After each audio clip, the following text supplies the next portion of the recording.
Are you stuck in yo-yo dieting? Are you going up and down? You don't know why? Are you just gaining weight? You can't lose it? Maybe you're just stuck in the doom loop. And today I'm going to explain what that doom loop is and why you want to hack it. Coming right up.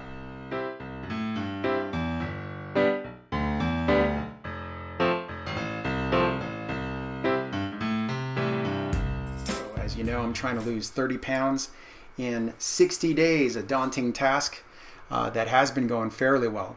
I'm just trying to get from this guy, right? 2013, I weighed 235 pounds. I was a hefty little man, and I'm trying to get back to this weight, which I was able to achieve through sheer willpower, and stayed there for like a hot minute. Didn't really stay there for too long, took a couple good pictures and then climbed all the way back up again. So I'm just trying to get back down to that and a little bit beyond. And the way I'm going to do this is by not eating 26 ounces of steaks in one sitting. So today, weighed in at 170 pounds. 170.9. 170.9. It's coming. I'm getting towards that 160. That 160 is coming, and I can feel it. And I'm very excited about that. Just being a pound away is a big achievement. I'm really happy about that. This is a psychological target for me. It's a psychological roadblock to get up to 165. I've never gone below that before. In a subsequent phase of my weight loss program, my health management program, I'm going to try to get down to what my target weight really should be, which is in the 150s. So I'm going to try to manage that process. And so what are my stats today? Well, I know it's 170.9, so my wake-up weight's been trending down very nicely. It's starting to curve up a little bit, starting to have that little momentary curve. I'm not too concerned about that. The trend line is really good on this. Again, how many pounds I'm losing, it fluctuates, but I tend to stay around 0.5. Today I had a light day. Yesterday I had a lot of electrolytes. Had probably more electrolytes than I needed, right? I had 3 rounds of electrolytes yesterday, trying to control my cramping. I'll talk about that a little bit later. My 5-day average weight loss is going down again. That's okay, right? Seem to be hovering around that 0.5, 0.6 mark. This is a very fast-moving average, but it's okay. I know that whenever I have a lot of electrolytes, I retain a lot of water, so it's no big deal. We'll see how the week goes, right? I'm not trying to freak myself out with one number. I'm trying to look at big trends. Rolling 7 days. What am I losing over a week or so? Well, it's hovering around just around 4 pounds a week so far. Right now, my average for the last 7 days is around 3.3, so hopefully that'll climb back up. If it keeps going down, I'm going to have to adjust my plan, right? Going to have to adjust my plan. Total lost so far, looking really good, right? Well over 20 pounds. I think it's 22, 23 point something. 23.1, and my calories are down to a very mystical number of 1,111 calories today. I'll tell you what, something that I've noticed right here in this chart is that my calories are only going down a little bit because my weight loss seems to be slowing down, at least over the last week. So what I'm going to do today is I'm going to take an extra 4 or 5 calories off. It's not cheating in my opinion. It's just I've gone down by I think 1 or 2 calories, and I really want to go down by about 5 calories a day. I want to reduce my diet by about 4 or 5 calories a day. So I'm going to try to make that happen today. We'll see where we can cut some calories today. Blood glucose levels always continuing to be nice. I am hovering around that 85 mark. That's a great set of numbers. I'm really happy about my blood glucose levels in the morning, my fasting blood glucose levels. If you're having trouble with your fasting blood glucose levels, this is a good plan right here, right? Cut those carbs out. The carbs are not happy. The carbs are not making you happy. My breakfast ketone levels, because I've been starting to track those for the last couple weeks or so. And what I found is that I'm hovering around that between 1 and 1.5 pretty much every day, and that's a moderate ketosis. I wasn't aiming for ketosis on this plan, but I guess that's happening, and maybe it's beneficial. Who knows? My progress to time ratio, now that is the one I really like. What that says is that I am losing weight at 1.5 times, at 50% faster than I had planned. I'm losing weight 50% faster than I had planned, and that is a spectacular result for me, I hadn't planned on this, but this process has been so effective. And it's not the diet, it's the process. It's the process that's effective, not the diet. I want to keep repeating that. It's not what I'm eating or when I'm eating or how much I'm eating. It's the process that drives that. And that makes a lot of difference, right? So on my 30-day goal, where am I at? Well, I've achieved 75% of my weight loss in just a little over 50% of the time. And that is a big deal for me. I'm really happy about that. That means that I've got a little bit of spare time, but you know what? I don't want to be the hare. I want to be the turtle, right? I want to stick to my plan, and I don't want to take any breaks. I have not cheated once on this diet. It's the first time in my life that I haven't cheated. Why? Because I had a plan, and I kept a chain calendar that said I didn't cheat, check. I didn't cheat, check. I didn't cheat, check, right? So I'm working my plan, and by working my plan, somehow my weight's taking care of itself, right? Benjamin Franklin said it, take care of the pennies and the pounds will take care of themselves, right? So this is a very, very important revelation that I've made for myself about how to achieve things and how to achieve anything. I happen to be using it on diet, but I'm using it in other areas. So what kind of things did I notice in the last 24 hours? Well, number one is I've been working the plan. No matter how I cut it, I work my plan. I review my plan every day, and I'll talk about that at some point, what the plan needs to be. But I work on my diet plan, my weight management plan, my health management plan. I work on that every day. So working on that has been incredibly beneficial for me because it has helped me get through quite a bit of cravings and quite a bit of, feeling like I'm working on an empty stomach. So, that's been really important, and I keep that first and foremost. Another thing that I've noticed is I continue to have some minor cramping. Now, I didn't have leg cramping this morning when I woke up, but I noticed that my hands and my forearms are feeling a little tight. And maybe that's because I'm not moving around very much lately. I've been sitting at my desk quite a bit trying to work on things. But I've noticed that the cramping did come down. It wasn't really present this morning when I woke up. I was expecting it, but it wasn't. And that's probably a factor of the amount of electrolytes that I'm taking. And those electrolytes contain quite a bit of sodium. And so I'm retaining some water. I order a potassium only supplement. So what I'd like to do is maybe cut back on my multiple electrolyte mix and just maybe supplement with a little bit more potassium, because I know potassium is the thing that I'm missing. Now, the third thing that I noticed yesterday was hunger. Now, it's been a while since I had more than a glancing moment of dealing with my hunger during the day. Now, yesterday, I noticed myself staring at the pantry a couple times. And I thought about, well, that would be nice to have some food.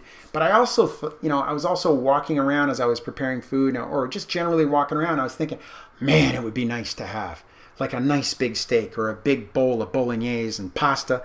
Man, that would be good. And then, my willpower, which is very strong at this point, my willpower managed to get me through that moment. So that was the good news. The good news is that I had lots of willpower in reserve for me to be able to move through that process. And that willpower saved me, right? I had a big reserve. I only needed this much, but I had a big reserve of willpower because I've been focusing on different things. I've been focusing on my plan, and I've been getting positive feedback. So my positive feedback is replenishing my willpower. And I was able to get through that hunger. But it's a warning. It's a warning. When I see hunger, I know what that leads to. That's going to lead to me having a big McDonald's hamburger at some point, and I don't want that. I don't want that at all. I want to maintain this weight. So I'm going to go back and critically think about my doom loop, right? What's my doom loop? What are the things that I am concerned about? What is going on in my head that could be causing me to have some issues, right, about eating? So let's talk about the doom loop. Let's talk about what it is. Let's talk about why you might want to hack this thing, because I think I've figured out a way to hack it, and maybe it only works for me, but maybe it might work for you. So let's just talk about this. So first of all, to anybody that's out there, I am not a psychologist at all. I'm not trained in any of this, but I have read a great deal about behavior, and I've been trying to hack my own behavior for 40 years. I've been trying to figure out the little behavioral issues that cause me setbacks so that I can make those bigger leaps forward. That matters to me, and I'm very interested in it, not from sort of like an academic perspective, but I'm interested in performance because I want better performance in my life. So here's an area that really sucks for me, which is my diet. I've been gaining weight for the last 25 years, and losing weight, I've probably gained and lost, I don't know. I've probably gained 1,000 pounds and lost 1,000 pounds over the years. I don't know. But what I want to tell you about is this one loop. Now, this is a model. It's just a model. There's probably 30 models out there. And there's probably some of you that are going to go, well, that's not the way it works. Well, here's the thing. It's a model, and it's a model that I can use, and it's a model that I found a hack to that seems to be working, and it's been working in many other areas. And I know that other people are also using this kind of a loop and this hack, and it's working for them. So let's talk about it for a minute. So there's like 3 major components of like 7 or 8, but I'll only talk about the 3 that are happening. And number 1, it's focus. It's what are you drawing your attention to, right? What's going on in your daily life that you're drawing your attention to all the time? Now, let's just think about attention for a second. What's the most important thing on the internet? Attention. It's your attention that they want. What's the most important thing on network television, cable TV? What is it that they want? They want your eyeballs. They want your attention. Why? Because once they have your attention, they can influence your behavior. They can influence your buying patterns. They can turn you into a consumer that's buying their products. So they're grabbing your attention, and they're using tools to grab your attention. They're using things like fear and anxiety and threat, right? Or laughter and fun and all of these things. But those media outlets, and certainly the internet is the sort of the big media outlet right now, it's trying to grab your attention. Eyeballs are super important in the world of retail sales and marketing, right? So they want attention. That attention is one of the most important things that you have. It's an incredible resource that you have. It's what you focus your brain on during the day, right? That is incredibly important. And most of us walk around never thinking about where we're spending any of our time focusing on things that are happening. Little thing that I want to mention, right? I'm an amateur racer. Just weird thing that I do, right? I like to race motorbikes. I do closed circuit, hard surface road racing on 1,000cc motorbikes. I was doing it before this last year. Been doing that for a little while. Let me tell you something. Focus. Pretty important. Focusing. If you've ever watched how people are focusing while they're racing, they put cameras in front of the professional racers right close to their eyes. They never blink. They don't blink. They don't blink at all when they're going through the paces and corners and straights of a racetrack. They don't blink. They're so focused on the next visual reference point, the next turn, the next turn up. They're totally focused, right? So their ability to direct their attention is incredible. And, by not directing their attention, the results can be catastrophic, right? So they know how to do this. Now, your focus, whatever you focus on, your brain does a little thing called assigning a meaning. It assigns a meaning to whatever you're focusing on. Now, whether you like this or not, whether you do this consciously or not, your brain is going to do this. It does it. It doesn't care whether, you don't walk around during the day looking at things assigning no meaning. Now, there are a lot of things that you assign a very small meaning to and very minor, but you just get into this habit of assigning meanings to things over time.